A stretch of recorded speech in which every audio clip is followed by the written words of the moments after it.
A terça-feira foi bastante negativa para as commodities nas bolsas internacionais, em especial para o petróleo. Os futuros, tanto do Brent quanto do WTI, perderam mais de 4% e devolveram parte dos ganhos acumulados dos últimos dias em função da intensificação dos conflitos no Oriente Médio. O complexo soja não ficou de fora dessa movimentação e, por isso, nós tivemos um impacto mais direto e expressivo entre os futuros do óleo de soja, que recuaram forte, e, claro, os preços do grão acompanharam esse movimento e fecharam o dia com mais de 1,5% de queda nos principais contratos negociados no mercado futuro norte-americano. O impacto para o mercado brasileiro também chegou e esses são assuntos para a gente tratar agora com o Ronaldo Fernandes, analista de mercado da Royal Rural. Meu amigo Ronaldo Fernandes, boa tarde, seja bem-vindo, é sempre um prazer estar com você aqui no Notícias Agrícolas. Boa tarde, Carlinhos. O prazer é sempre meu. Eu tava com saudade já de voltar aqui. Fazia um tempinho que a gente não falava, É né? verdade, e como eu assumo pouco essa bancada, faz tempo que eu não falo contigo por aqui, né?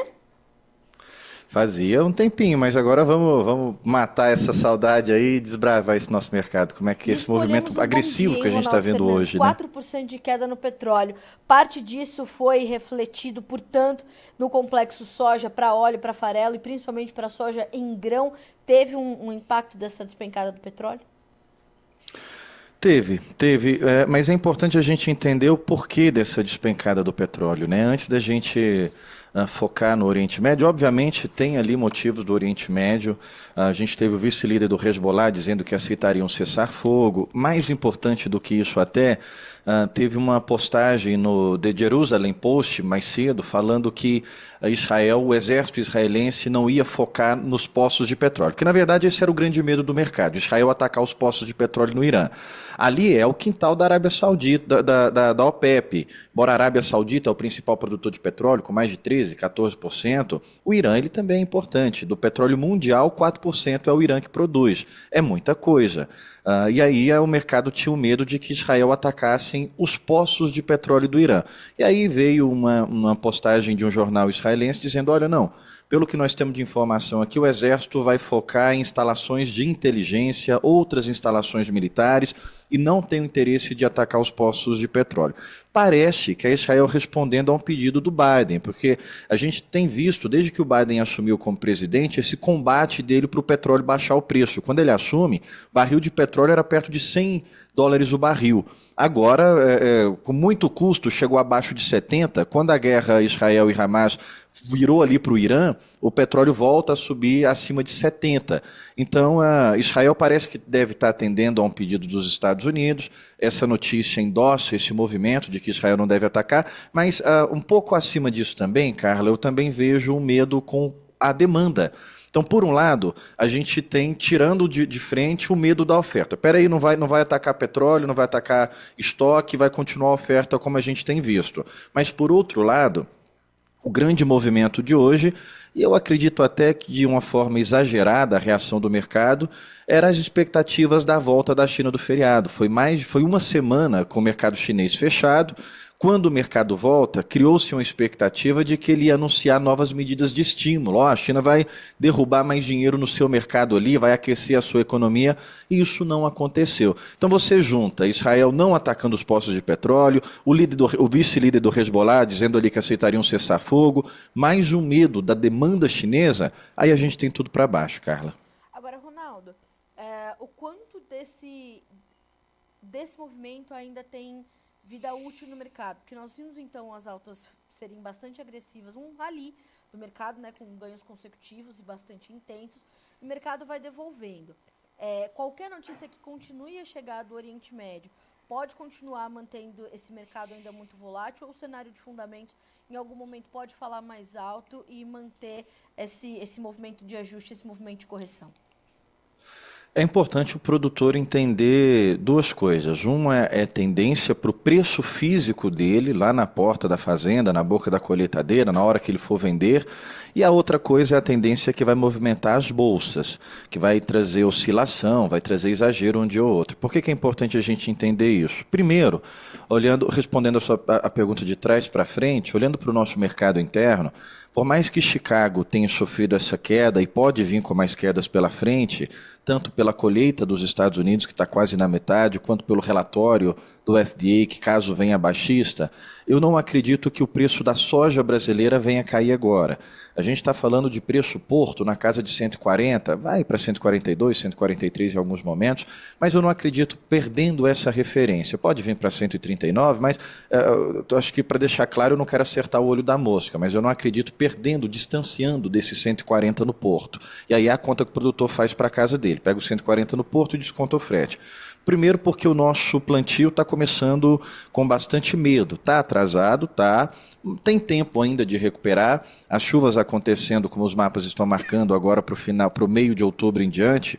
Hoje já choveu em Goiânia, hoje várias regiões produtoras de Goiás receberam chuvas, não é aquela chuva para você sair correndo para plantar, mas é uma chuva que traz um sinal de esperança. Então, por mais que o plantio ele começa com medo, começa atrasado, ainda dá tempo de avançar, mas mesmo assim isso traz uma pressão para o mercado. Então a gente tem um plantio não muito certo, ainda duvidoso, e a gente tem um estoque brasileiro muito enxuto, um estoque extremamente reduzido. Tem pouca soja já no mercado. A gente está estimando aqui quase 90% já comercializada. Então, por essa razão, a gente não tem motivo para o preço cair no mercado interno, para o preço derreter, porque o esmagador interno ele vai pagar quase que o mesmo preço que está lá no porto, porque ele sabe que o produtor que tem soja agora não tem a intenção de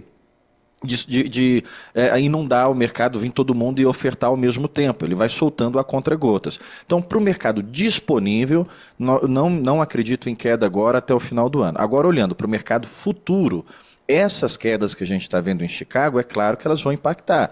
E aí, pensando em proteção, o produtor que ainda não vendeu bolsa, que não fez opção, ele está entrando agora já nos últimos dias de fazer alguma coisa, porque à medida que o plantio vai avançando, só vai entrando a pressão baixista para Chicago, porque os Estados Unidos acabou de colher, o mercado americano está abastecido, e aí, claro, que se o clima no Brasil permitir uma safra pelo menos razoável, não for um clima muito catastrófico, isso ainda a gente tem que esperar para ver, não dá para cravar, ninguém pode falar que o clima vai ser ruim, ninguém pode falar que o clima vai ser excelente, porque a gente está vendo aí os mapas errando para curto prazo, então tem que esperar, esse ponto climático tem que esperar. Mas em um cenário em que o clima deixa a soja brasileira se desenvolver, a gente vai ter Chicago respondendo com a pressão negativa, os prêmios para 2025 vão começar a recuar também. Então, para mercado disponível agora, eu não vejo risco, eu não tenho medo para preço de soja agora no curto prazo, olhando para o spot.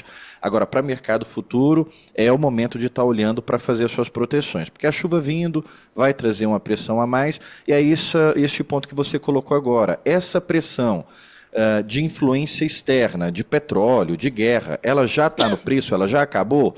Não acabou, a gente não tem como prever, vai que a gente está vendo o Benjamin Netanyahu, o ministro de Israel, está querendo, de todas as formas, até contrariando os Estados Unidos em algum momento, avançar com a guerra no Irã, avançar com a guerra no Líbano, avançar com a guerra ali na Palestina. Por que o Netanyahu quer fazer isso agora?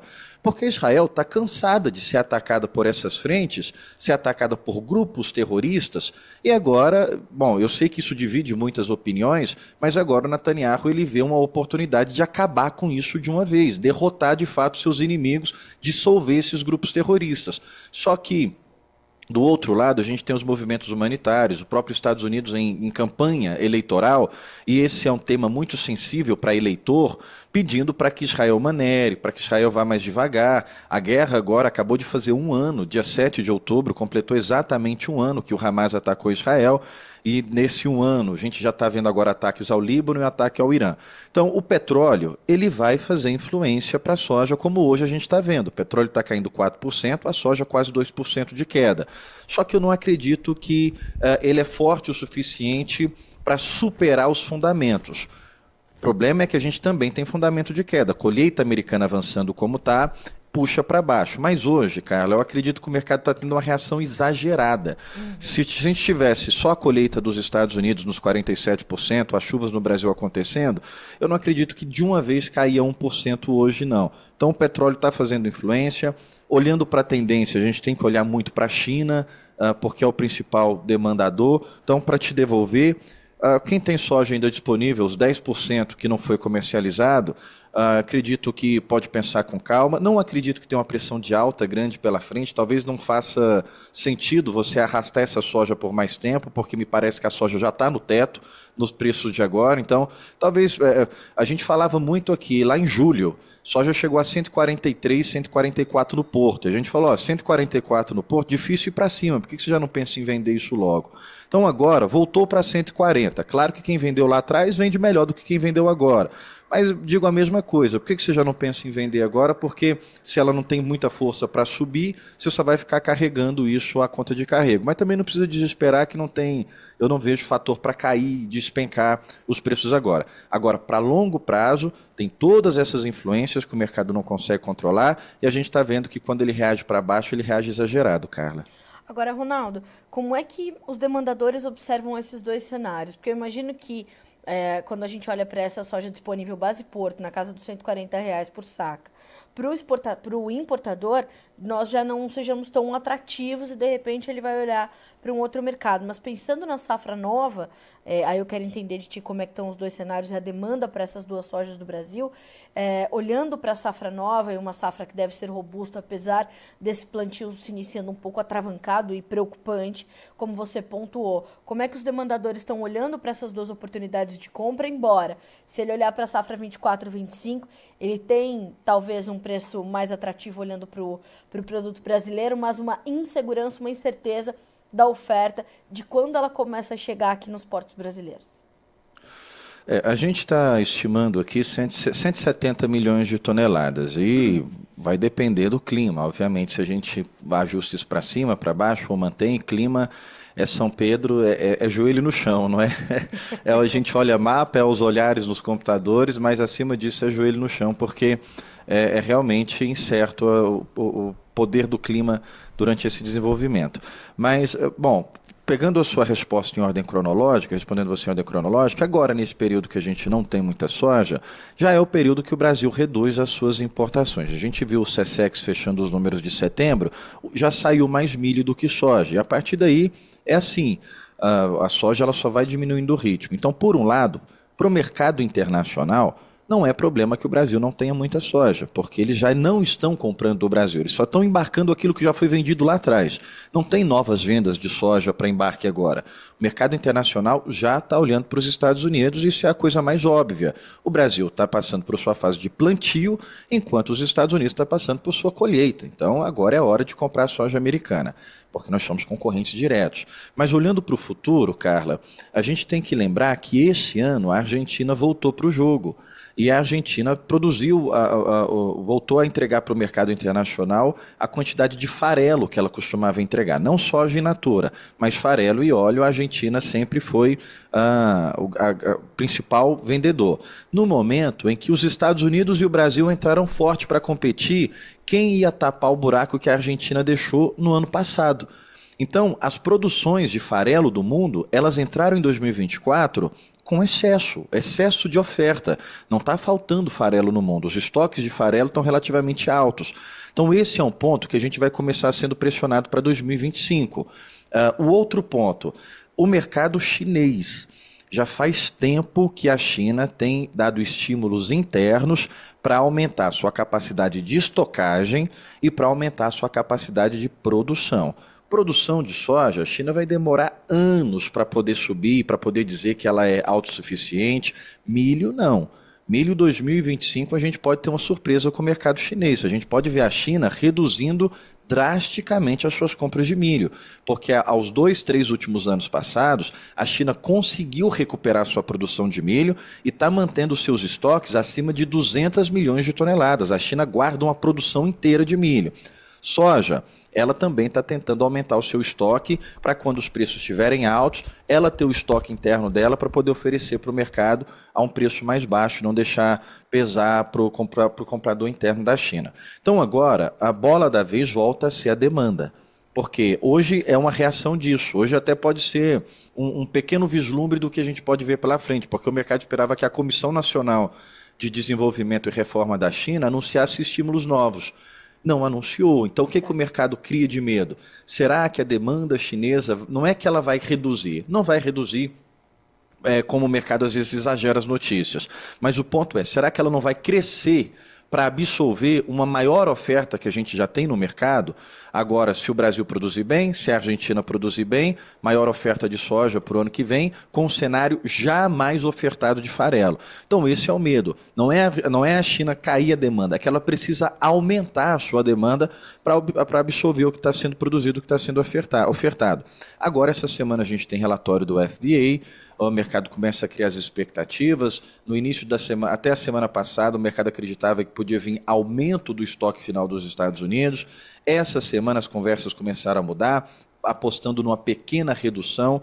O fato é o seguinte, o estoque do relatório de setembro trouxe ali quase 15 milhões de toneladas, estoque final americano, 14,9. Quando os Estados Unidos tinham estoque final na casa de 14, na casa de 15, que foi em 2019, Chicago estava em $8 por bushel, 8, 9 dólares por bushel. Então, eu não acredito que volta para esse patamar, porque de lá para cá a gente viu a demanda ir subindo. Foi quando a China começou a importar mais. Então, a demanda mudou de 2019 para cá.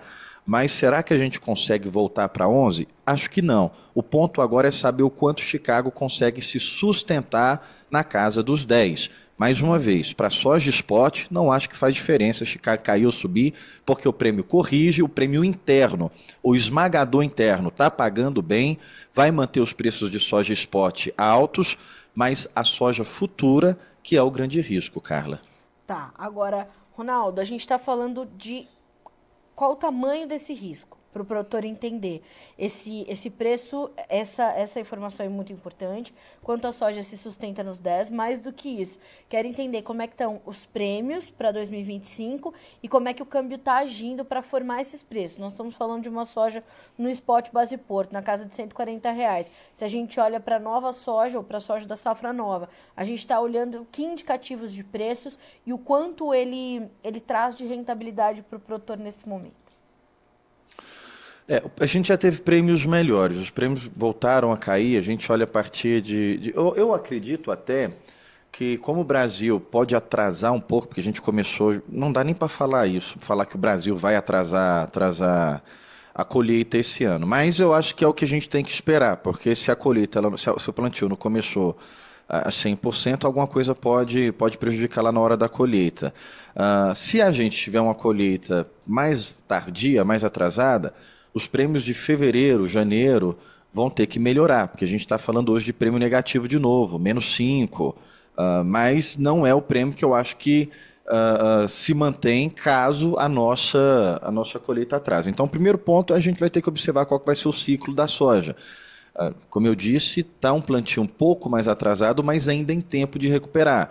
Chuvas boas para começar o plantio e ir embora ininterruptamente eram para acontecer, já começar a partir de amanhã. Mas o mapa que estava mostrando muita chuva para o dia 9 mudou, ainda mostra chuva, mas poucas chuvas, não sei se é suficiente.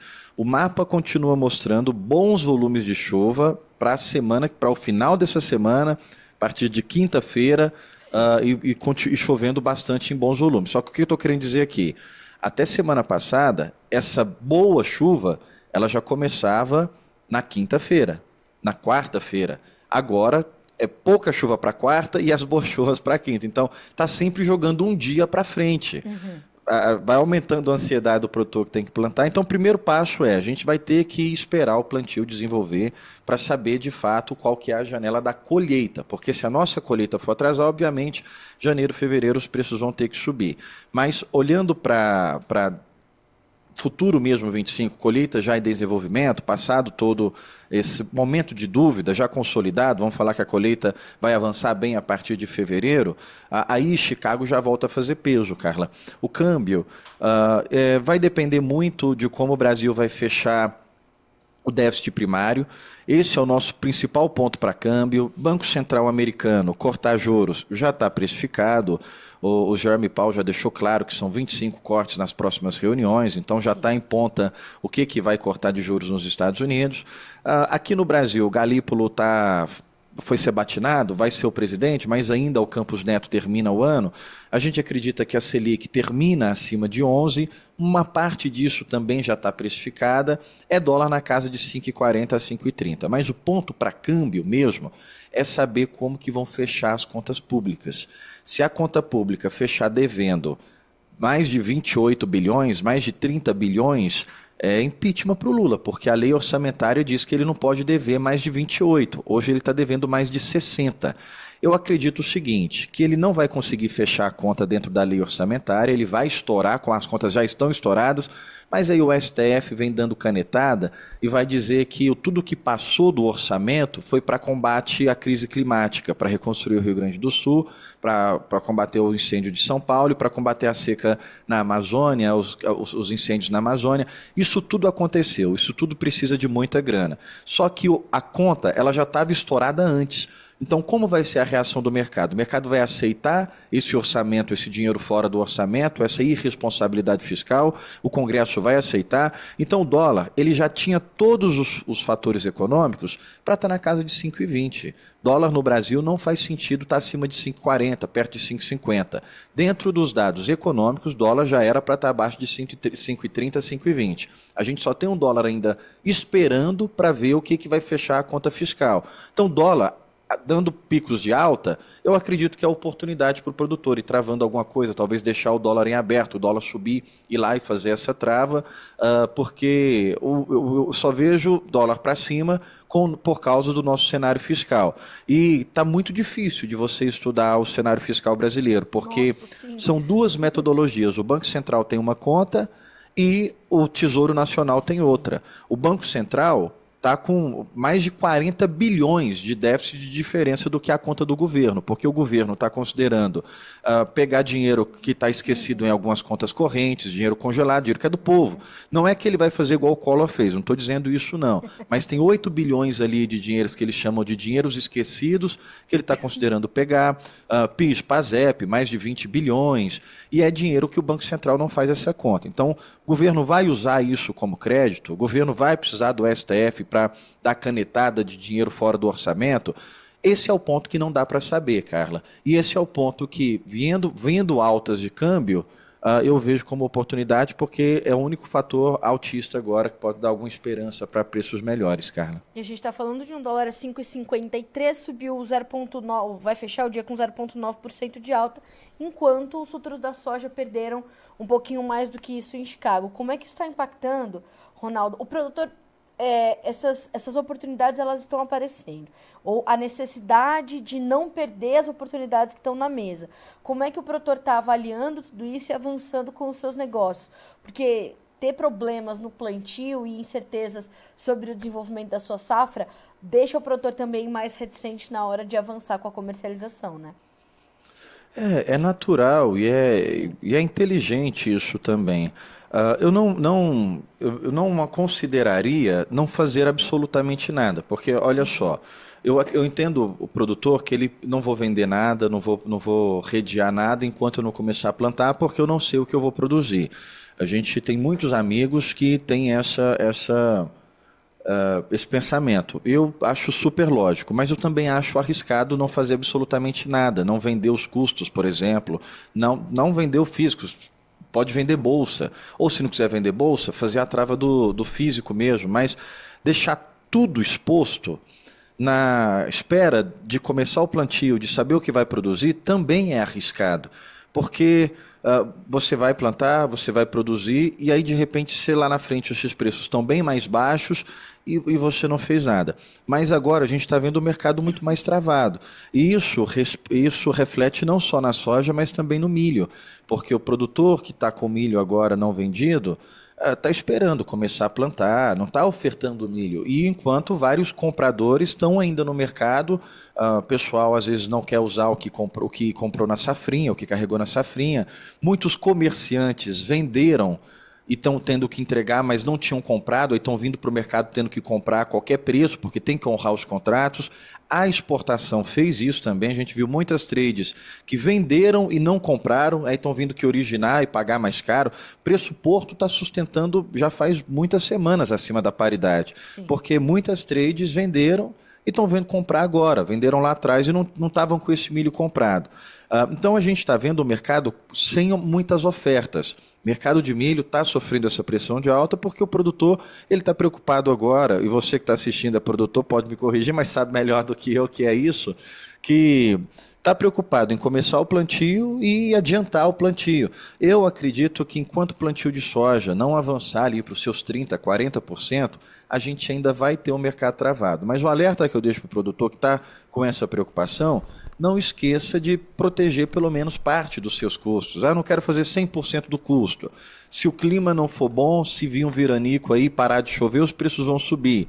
Tudo bem, aí você vai fazendo média. Aí você vai melhorando a sua média, mas agora a gente está entrando na etapa que está nos últimos dias de você olhar para a proteção mesmo, porque se o mercado começar a precificar clima, com as chuvas acontecendo no Brasil, junto com colheita americana, a ferramenta que nós temos para proteger hoje, além da venda física, é Chicago. Chicago pode sentir pressões lá fora, porque a gente tem que entender que soja em Chicago não é soja brasileira, é soja americana.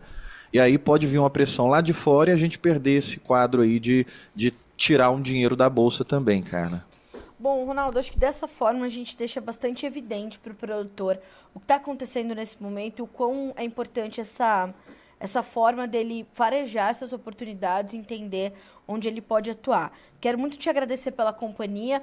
Nessa terça-feira, até falei, a gente estava prestes a entrar no ar, eu falei, já escolhemos a sua análise para um dia bastante peculiar do mercado, onde muitas informações estão se cruzando. É sempre bom ter você conosco aqui no Notícias Agrícolas e volte mais vezes. Eu espero que para trazer notícias em dias de preços mais otimistas, mas eu entendo que as suas orientações são mais do que importantes para o produtor que nesse momento está ali determinando as suas estratégias de comercialização. Eu que agradeço, Carla. A notícia boa é que já começou a chover em alguns lugares, isso eu acho que é mais importante que qualquer coisa. Os preços vêm e vão ali. Chicago, como eu falei, acho que Chicago está exagerando nessa queda de hoje. A gente tem um mercado mais sensível, mais especulador. Nós vamos ter oportunidade, sim, de pensar em preços melhores daqui até a colheita e proteger. Protege e não se preocupa, se o preço cair, você está protegido. Carlinha, e aí, para finalizar, vou fazer um pedido aqui. No Instagram nosso, royal.rural também. Sim. Ronaldo, só uma última pergunta antes da gente concluir. Agora me veio essa informação na mente. Quanto é que a gente já comercializou da soja 24, 25 nesse momento e como nós estamos em relação a anos anteriores ou a média dos últimos anos? A soja agora atual, começar de trás para frente, como eu falo para você. A soja agora atual, a gente já está falando aqui em torno de 80%. A soja 24, 25, aqui na Rural, a gente está falando em torno de 25%. Não é muito diferente do ano passado não, Carlinha. Ano passado a gente já não teve um cenário assim também muito... a gente teve problema climático, então a gente não teve um cenário tão ofertando assim. Então não quer dizer que a gente está no mesmo nível do ano passado, quer dizer que ano passado também foi um pouco travado. Agora, eu até... Por causa do ano passado, por causa desse ano, até considero que a gente está um pouquinho acima da média. Mas não é nada muito fora do normal, não. A gente está em ritmos assim, que o produtor mudou um pouco a sua forma de negociar, que, obviamente olhando para o clima, desde a pandemia, pegar 2021, 2022, em qualquer momento que o produtor vendesse, ele ia acertar, porque os preços estavam lá em cima. 2023, a gente entra com problema climático, já dá uma travada, e agora, 2024, a gente também entra com um clima não tão claro, ele dá mais uma travadinha também. Mas a gente está medindo aqui em torno de 25% comercializado da safra nova. E aí o nosso número para a safra nova até agora 170 milhões de toneladas, porque é 169,9, então a gente arredonda aí no 170. Bom, e reforçando royal.rural no Instagram, informações o dia inteiro chegando para o produtor, né, Ronaldo? É isso aí. É isso. Obrigada, viu, meu amigo? Um grande abraço para você. Bom estar contigo aqui no Notícias Agrícolas. Vamos agendar uma entrevista para o Bom Dia Agronegócio, que faz tempo que você não passa por lá também. Faz tempo também. Faz tempo que vocês estão me abandonando, viu, Carla? De jeito nenhum. A gente vai se alinhar. Semana que vem estaremos juntos por lá, com certeza, meu amigo. Obrigada mais uma vez. Um abraço. Um abraço. Ótima semana para ti, meu amigo. Até mais. Obrigado. Até mais. Bom, senhoras e senhores, Teve queda em Chicago, mas os preços para soja spot ou soja disponível se sustentando nos portos, o que é uma notícia importante, ali na casa de R$ 140. Olhar para soja 24 e 25, entender que talvez, claro que talvez hoje não com 1,5% de queda, mais de 1,5% de queda, não seja o melhor dia para travar, mas entender que o mercado está combinando fatores que podem exercer uma pressão um pouquinho mais agressiva para as cotações daqui em diante. Então, olhar para isso, rever suas estratégias de comercialização e ver se não é momento de garantir um pouquinho do seu preço, estar protegido. A soja subiu, você vai participar da alta. Caiu, você está ali com a sua, né, o alvo que você determinou protegido. É estratégia, comercialização consciente. Vamos ver como ficaram as cotações no fechamento dessa terça-feira na Bolsa de Chicago para os grãos negociados por lá. Números da soja na tela. Nós temos o novembro com $10,16 por bushel, 17 pontos mais 75 de baixa. Janeiro, $10,34, caindo 18 pontos. O março, $10,49, 18 pontos e meio de perda. E o maio, $10,63, com 18 pontos mais 75 de recuo nesta terça-feira. Preços do milho agora. No milho, as baixas variaram entre 13,5 e 5,5 pontos nos contratos mais negociados. O dezembro encerra o dia com $4,20 por bushel, o março $4,38, o maio $4,47 e o julho $4,53 por bushel. Para fecharmos, os preços do trigo agora. Trigo fecha na contramão dos seus mercados vizinhos, fecha em campo positivo, pequenas altas, mas do lado positivo da tabela. Dezembro, $5,94, 2 pontos mais 25 de alta. Nós temos ainda o março com $6,18, subindo 1 ponto mais 75. O maio, $6,31, 1,5 ponto de alta. E o julho, $6,38, 1 ponto mais 25 de ganho. E eu separei aqui ainda para dividir com vocês as baixas dos derivados de soja. Então, nós estamos falando de outubro perdendo 2,7%, o dezembro 3,3%, mesma perda para o janeiro e para o março. Então, os futuros do óleo fecharam o dia com mais de 3% de queda e no farelo pouco mais de 0,4% de baixa para os contratos mais negociados. E assim a gente vai concluindo o boletim de fechamento do mercado dessa terça-feira, dia bastante negativo para o complexo soja, mas atenção à formação dos preços e principalmente as chances de negócios aqui no Brasil. O dólar vai caminhando para fechar em campo positivo, acima dos 5,50, os prêmios ainda se segurando e dando boas oportunidades. Então é fazer suas contas e saber que momento é esse para o seu mercado, para os seus negócios. A gente volta amanhã. Um bom descanso para você. Notícias agrícolas, informação agro relevante conectada.